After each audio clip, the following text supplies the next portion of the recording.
രാജാവ് ദാനിയേലിനെ അധ്യക്ഷനായി നിയമിച്ചതിൽ ജനത്തിന് പ്രശ്നമുണ്ടായി. ജനങ്ങൾ ഒരു സൈന്യം ദാനിയേലിനെതിരായി എഴുന്നേറ്റു. പക്ഷേ സ്വർഗത്തിലെ ദൈവം ദാനിയേലിനോടൊപ്പം ഉണ്ടായിരുന്നു.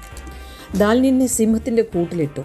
പക്ഷേ ദൂതൻ സിംഹത്തിൻ്റെ വായടച്ചു കളഞ്ഞെന്ന് 22-ാം വാക്യത്തിൽ പറയുന്നു. അവൻ്റെ സന്നിധിയിൽ ഞാൻ കുറ്റമില്ലാത്തവൻ, രാജാവെ തിരുമുമ്പിൽ ഞാൻ ഒരു ദോഷവും ചെയ്തിട്ടില്ല എന്ന് ഉണർത്തിച്ചു.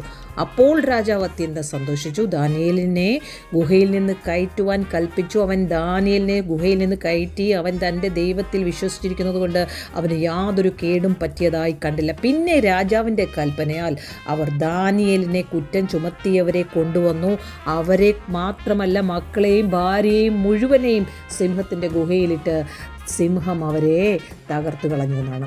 എന്നാൽ ദാരിവേഷ് രാജാവ് ചെയ്തത് ദാനിയേലിനെ രക്ഷിച്ച ദൈവത്തെ മഹത്വപ്പെടുത്തുന്ന നമ്മൾ കാണുന്നു. പ്രിയ ദൈവപൈതലേ, നിൻ്റെ ജീവിതത്തിൻ്റെ നാറ്റത്തിൻ്റെ അവസ്ഥയിലൂടെ മനുഷ്യരെല്ലാം നിന്നെ വെറുക്കുമ്പോഴും നിനക്കെതിരായി സംസാരിക്കുമ്പോഴും രാജാവ് അവിടെ കൽപ്പന കൊടുക്കുകയാണ്.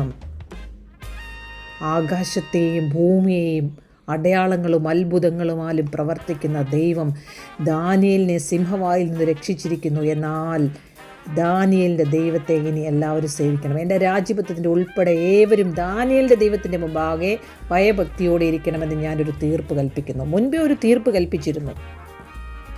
ആ തീർപ്പിന് വിലയില്ലാതെ പോവുകയാണ്. അടുത്തൊരു തീർപ്പ് വരികയാണ്. അവൻ ജീവനുള്ള ദൈവവും എന്നേക്ക് നിലനിൽക്കുന്നവനും അവൻ്റെ രാജ്യത്വം നശിച്ചു പോകാത്തതും അവൻ്റെ ആധിപത്യം അവസാനം വരാത്തതുമാകുന്നു. അവൻ രക്ഷിക്കുകയും വിടുവിക്കുകയും ചെയ്യുന്നു. ആ ദൈവത്തെ സേവിക്കുന്ന നീ ബി സ്ട്രോങ്.